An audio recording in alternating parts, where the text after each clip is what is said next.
The LinkedIn Podcast Network is sponsored by TIAA. TIAA makes you a retirement promise, a promise of a guaranteed retirement paycheck for life. Learn more at TIAA.org/promises pay off. LinkedIn presents. When there's a difference between what you project and what you're capable of, it all crumbles under stressful situations. If, on the other hand, you're honest with yourself and acknowledge what your strengths and weaknesses are, what you're capable of, and what might scare you, then you can come to terms with what you're facing and deal with it.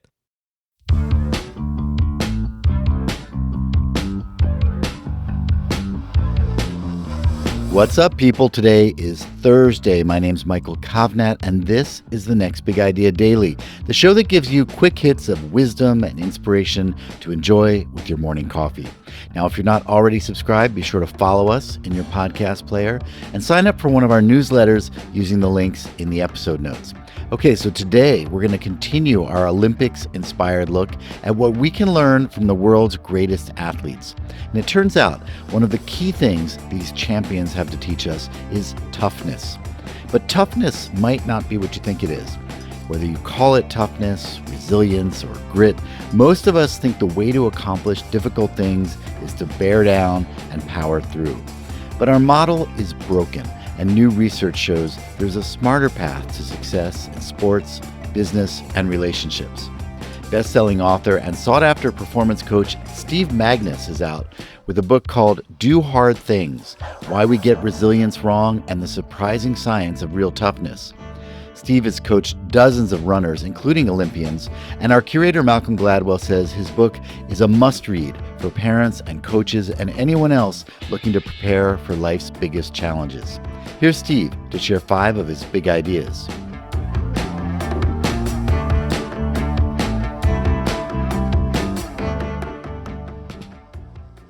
We have a fundamental misunderstanding of what it means to be tough. We hold on to these ideas that better resemble a middle school football coach's ideal of toughness than reality. We mistake toughness for strength, power, and control. For too long, our definition of toughness revolved around a belief that the toughest individuals are ones who have thick skin, fear nothing, constrain any emotional reaction, and hide all signs of vulnerability. In other words, they're callous. Look at the language we use. We tell kids to man up. We tell people that they are soft or weak. We implore people to show no signs of weakness, no emotions, to be stoic. Corporate world, we prop up the companies who create slick-looking ads promoting values of inclusion and diversity, all while the inner workings of those organizations are littered with cultures of abuse, hostility, and harassment. We've essentially chosen the glitzy Instagram filter version of toughness, one based on appearance, but not actual substance. We've adopted the elementary school bully version of toughness, projecting strength, all while on the inside we're hurting and insecure. We've done this even though decades of research and some of the world's best performers tell us these old school methods actually backfire. Demanding parents and coaches lead to less disciplined, less persistent individuals. It also fails in the military, where the most resilient soldiers show high levels of emotional flexibility and understanding, as well as high levels of what we call humble confidence. It fails in sport, where athletes who fall for the old model tend to play out of a place of fear, which leads to worse performance. It's time to move towards a definition based on navigating discomfort by leaning in, paying attention, and creating space to take thoughtful action. Toughness is about responding, not reacting. It's about creating authentic connection and belonging, not leadership based on fear. For far too long, we've propped up the external version of toughness based on bluster and machismo, and neglected the real inner strength based on humility and equanimity. Real toughness is quiet and comes deep from within. It's about making the right choice under stress, uncertainty, and fatigue. It requires emotional control, cultivating the power to respond, not react, and thus making thoughtful decisions during pressure or stress-filled situations. Real toughness is born out of authentic self-security that is rooted in confidence, but not arrogance. Toughness is about figuring out how to thrive in the face of stress, adversity, and everyday challenge. It's not concerned with posturing. Understand your inner world, don't avoid it. If you're like me, you grew up in sports, learning that feelings and emotions were the enemies. Don't show emotion. Ignore what you feel and think. We send that same message outside of the sporting world, in the workplace and in parenting and basically everywhere. The reality, though, is our inner world isn't the enemy. It's got a job to do, protecting you. That could be from a physical threat, or it could be a psychological one, such as making sure your ego doesn't get bruised from failing during that job interview or performance. The reality is our feelings and emotions are messengers. It's our body's attempt to relay what's actually going on. It's not about shunning those feelings. It's about understanding the language that they are speaking. In the book, I outline research that shows that the best stockbrokers, endurance athletes, and military personnel are better at reading and understanding their inner signals. Think of a 4-year-old.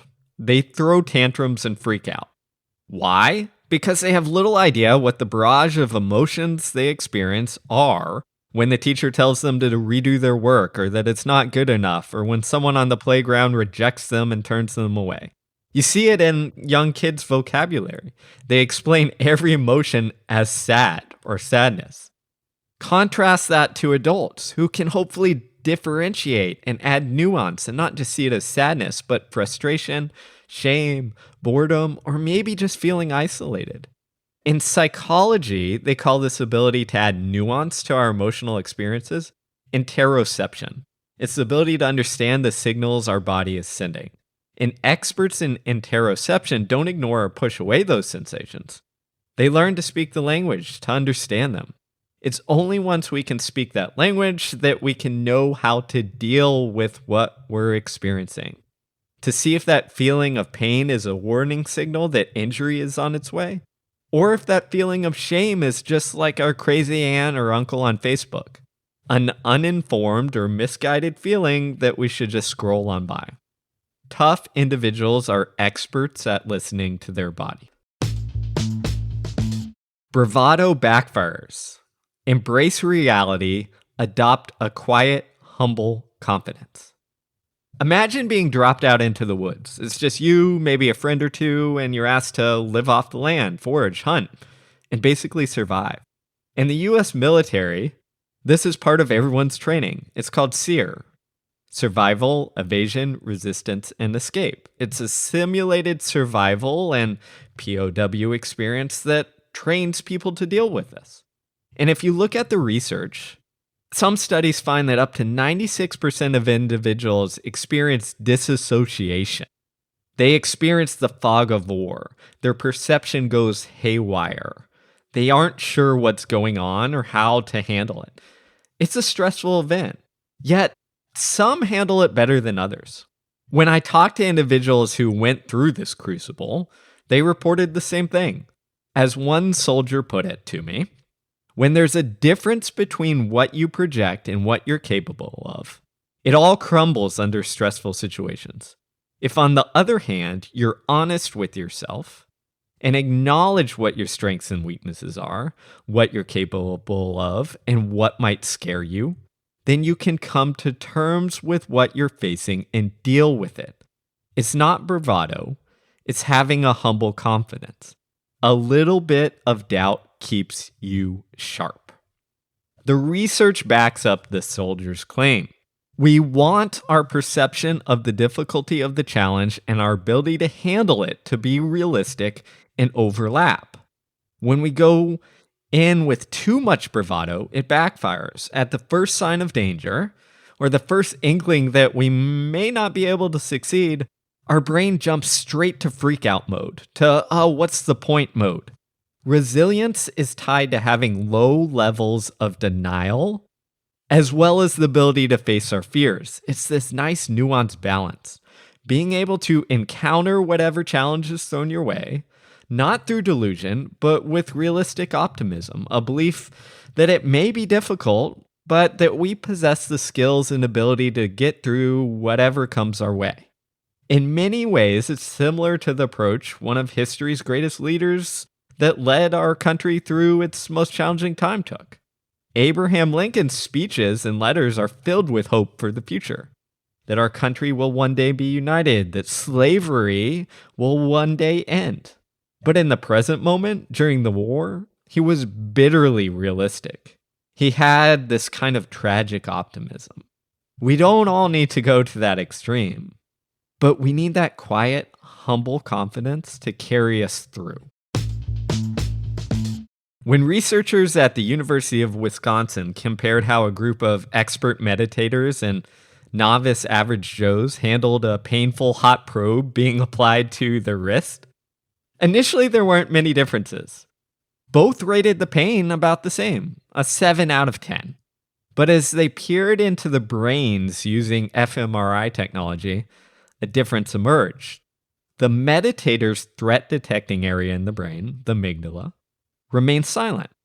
Their novice counterpart's amygdala lit up, sounding the alarm. There's a threat here. When they dug further into what was going on, the meditators had, and I quote, a greater ability to fully embrace the feeling of pain and let go of the appraisal of what the pain meant to them. In other words, they learned to observe, but not scratch the itch. They were creating space to respond instead of instantly freaking out and reacting. It's not just meditators that have this ability. It's the child who doesn't jump from frustration to temper tantrum. The basketball player who doesn't jump from missing a shot to being overtaken by fear that she's lost her touch. The spouse who can listen to their significant other instead of yelling and screaming during an argument. Responding is keeping our head cool in the midst of chaos. How do we do that? We create space by learning to sit with discomfort. It's no surprise that expert meditators have honed this idea. They've practiced letting thoughts and feelings float on by for years. For the rest of us, we don't necessarily need to adopt a meditation ritual, though it can help. We just need to learn how to accept and sit with whatever discomfort we face. We can train this mental muscle in everyday situations. It's pausing when you feel that incessant urge to check your phone, or waiting to respond with outrage on the latest controversy on social media, or in listening to your family members express their political views at Christmas or Thanksgiving instead of jumping straight in and yelling and telling them they're wrong. You can be intentional on training your capacity to respond during a myriad of situations. Jump in a cold shower and practice relaxing instead of tensing up. Go for a hard run and have a calm conversation instead of catastrophizing and freaking out whenever the pain arises. Whenever you feel discomfort or the urge to react, pause. Take a few deep breaths and sit with that urge. You are training your mental muscle to turn online, to be in control, to be considerate, deliberate, and intentional with your response. In a world that pushes us towards reacting, slowing down so we can take deliberate action is a skill we desperately need. Real toughness and true success come from finding our purpose and satisfying our core needs. When under pressure, we often default to a controlling style of leadership. We dictate and demand, believing that we are taking charge of the situation and creating order out of disorder. This often backfires. When a team of organizational psychologists studied years of data in the NBA, they found that coaches' behavior predicted performance over not only just this season, but their career to come. In evaluating almost 700 players' performance, those who played under a coach who utilized what's called an abusive leadership style, those players saw a drop in performance. But the effects weren't limited to the year that they played under the demanding coach. The effects stretched to the player's entire career. After experiencing an incredibly demanding coach, the player's career trajectory shifted downwards a notch. Not only did their performance drop off, but the coach's style rubbed off on the players. For the rest of their career, those players had more technical fouls, an indicator of aggression.